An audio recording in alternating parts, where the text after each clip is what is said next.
চেষ্টা করবেন আপনার কান পর্যন্ত ওই কথাগুলো কখনোই যেন না পৌঁছায়, যে কথাগুলো আপনারই অবর্তমানে আপনারই সামনে রসগোল্লা সাজা মানুষগুলো বলে বেড়ায়।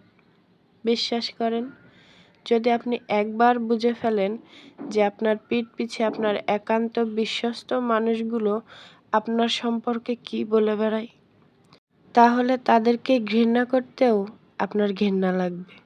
যদি আপনি বুঝে ফেলেন আপনার কান পর্যন্ত কোনো কায়দায় ওই কথাগুলো যদি চলেও আসে, তখন আপনি এমনিতেই নিঃশব্দে মেনে নিতে বাধ্য হবেন যে আপনার আশেপাশে আসলে আপনার বিশ্বাসযোগ্য কোনো মানুষই নেই।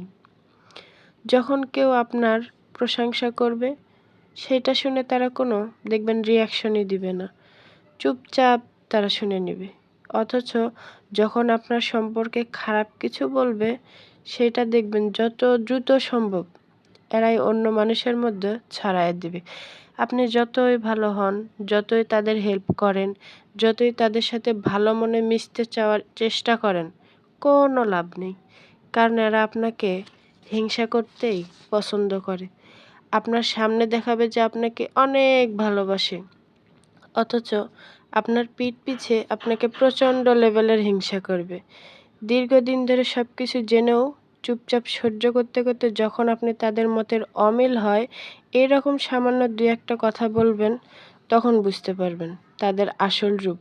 তাদের এতদিন ধরে দেখানো আপনার সম্মান, ভালোবাসা, হেল্প, স্যাক্রিফাইস তারাই আবার ঢাকঢোল পিটিয়ে মুখের ওপর এমনভাবে ছুঁড়ে মারবে যেন আপনি তাদের জন্য কিছুই করেননি। আপনি কাদের জন্য কি করেছেন, কার জন্য কতটুকু করেছেন, এগুলো আপনাকে বলতে হবে না। আর কে কতটুকু অকৃতজ্ঞতা প্রকাশ করেছে, কে কতটুকু আপনার সাথে হিংসা করেছে, সব কিছুর হিসাব তারা আল্লাহর কাছে দিবে। আর আল্লাহ ঠিক তাদের এই হিসাব নিয়ে নিবে। আপনি কারো ক্ষতি করেছেন, কারো ভালো করেছেন, সব কিছুর হিসাব আল্লাহর কাছেই আছে। তাই আপনি যত তাড়াতাড়ি সম্ভব এগুলো মানুষের মুখ চেনার পরে তাদের জীবন থেকে সরে চলে আসবেন।